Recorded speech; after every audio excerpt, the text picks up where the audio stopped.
Salut à tous. La saison des vœux n'est pas terminée. Verbum Media vous adresse à travers ma modeste voix tous ses vœux les meilleurs pour la nouvelle année 2023. Les prédictions de toutes parts n'annoncent pas des merveilles. Mais notre Dieu est souverain. Le temps lui appartient et il règne sur les événements. C'est notre foi. Un merci particulier à vous tous qui nous découvrez seulement maintenant. Continuez de liker, de partager nos podcasts et de susciter ainsi de nouveaux abonnements pour aider au développement de la chaîne. Le sujet abordé ici vous oriente sur le format qui sera prioritaire cette année. Nous parlerons aujourd'hui des révélations sur les combats souterrains entre le pape François et son prédécesseur Benoît XVI. Pas moins que ça. Le Vatican est en fait l'une des plus importantes sources de revenus pour la presse italienne. Une fois de plus, la course au scoop a pris les devants pendant que les lampions s'éteignent sur les obsèques du pape émérite Benoît XVI. Alors donc le monde sort à peine du grand au revoir au pape émérite Benoît XVI décédé le 31 décembre 2022, voilà que les mémoires de son secrétaire particulier, Monseigneur Georges Ganswein, font déjà des choux gras. Je prononce certainement mal son nom allemand. Mais ce n'est réellement pas le parcours exceptionnel du major qu'a été Joseph Ratzinger Benoît XVI qui intéresse les lecteurs de bonnes feuilles du livre de Monseigneur Georges, intitulé « Rien que la vérité, ma vie aux côtés de Benoît XVI », ni même le travail passionnant de gouvernant du pape retraité qui était le sien, mais plutôt le côté jardin de tout cela. L'auteur tire profit de sa position et sa liberté d'expression pour briser le devoir des réserves qui a toujours caractérisé les hauts fonctionnaires du Vatican. Les temps ont vraiment changé. Ni l'auteur ni la presse vaticaniste ne nous révèlent finalement pas ce que le monde attendait, à savoir que le pape François et son prédécesseur se soient crêpés le chignon. C'est vrai, nous n'avons pas encore lu le document dans ses détails, mais l'allure ne semble pas être celle-là. L'auteur se fait plutôt le porte-parole du pape défunt pour dire son cœur brisé par les divergences d'opinion qui auraient opposé les deux serviteurs des serviteurs de Dieu, sur des sujets bien sûr capitaux de l'Église, notamment la messe latine et le célibat des prêtres. Mais les fidèles ont besoin de savoir quelque chose. Un certain nombre de choses d'ailleurs.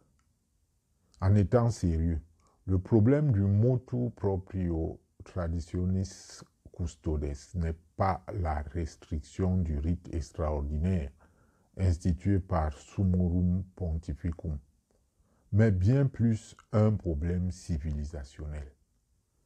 Et je crois que le monde le découvrira progressivement.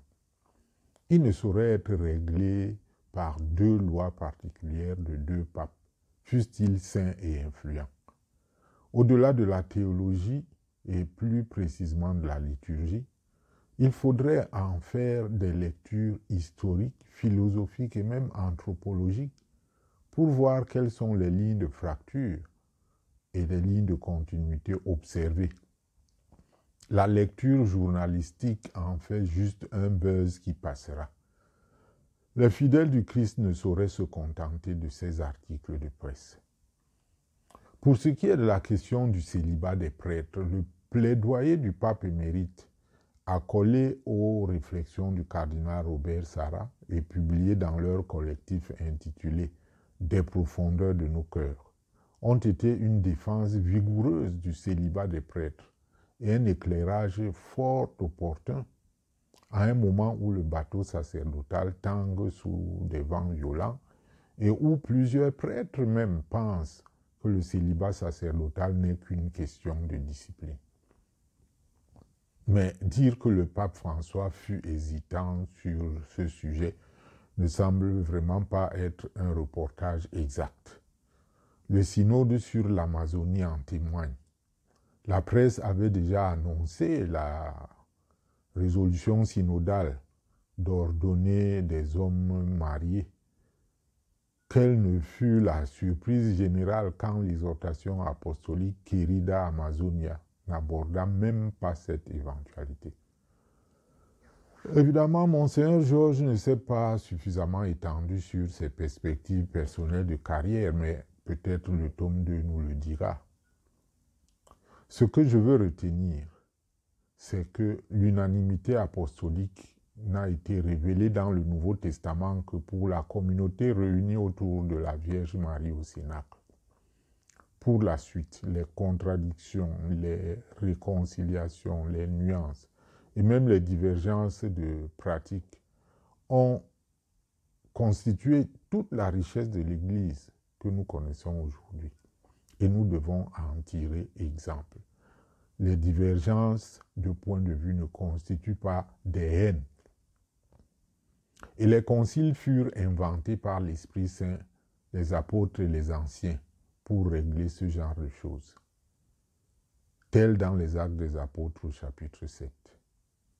Nous ne pouvons donc pas, pour le moment, encore détecter dans ces révélations, entre guillemets, un scandale à la hauteur de ce que les médias veulent nous faire entendre. Le pape émérite Benoît XVI aura fait preuve d'une humilité sans pareille, véritablement extraordinaire depuis sa renonciation.